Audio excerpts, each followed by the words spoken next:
বাবাজি মুসলমান ভাইরাও এই সোনা মানিকেরাও আমার আলী বলতেছে ও বিবি ফাতেমা তবে শুনো গো আমি তোমাকে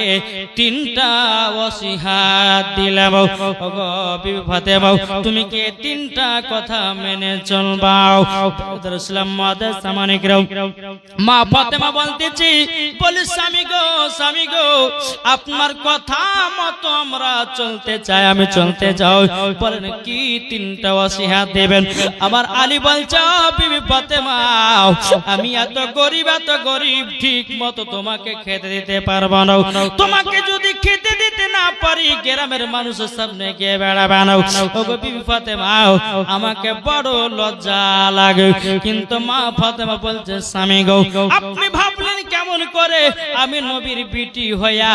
আমি খাতুনে জান্নাত হইয়া আমি সমস্ত নারীদের সর্দার হইয়া আমি জান্নাতে রানী হইয়া কেন আপনার কথা বাইরে বলবো ওগো স্বামী আমার না আপনি বলবেন কি আমি কেন বলবো দ্বিতীয় নাম্বার ওসিয়ত করলো বলো গো বিবি ফাতেমা দ্বিতীয় নাম্বার হলো আমি তোমাকে যেটা পড়াবো সেটাই পড়ে থাকবা আর তিন নাম্বার আমার কথা মতো বাইরে যাও আমাদের ঘরের মা বোনদের কি যদি বলা হয় বলো গো বিবিরা তোমরা আজকে বাড়ি থেকে বেরাবে না থাকবে জি থাকো তোমার বাড়ি চললাম বাপের বাড়ি তোমার মতো স্বামীর ভাত খাবো না তোমাকে ডিভোর্স দিয়ে আর একটা বিয়ে করবো তাও ভালো কিন্তু পাড়া বাজার ঘোরা কখনো ছাড়বো না কিন্তু মা আপনাদেরকে আর একটি কিতাব বলি কিতাবের নাম হচ্ছে মা গো আওরাতুকি হিকায়াত এই কিতাবের মধ্যে একটা ঘটনা লেখা আছে বেরাদারে তিনার একজন মহিলা স্বামী বিদেশে আপনার কাম করতে যাবে বিদেশে আপনার কাজে যাবে কাজে যাওয়ার জন্য বিবিকে বলতেছে বলে বেবি গো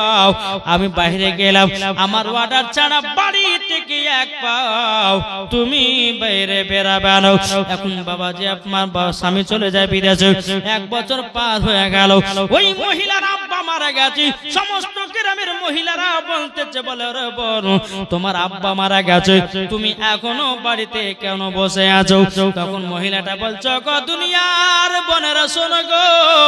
ওগো দুনিয়ার মহিলারা শোনো গো আমার স্বামীর অর্ডার পাই নাই হুকুম পাই না আমি তার জন্য বাড়ি থেকে যেতে পারবো না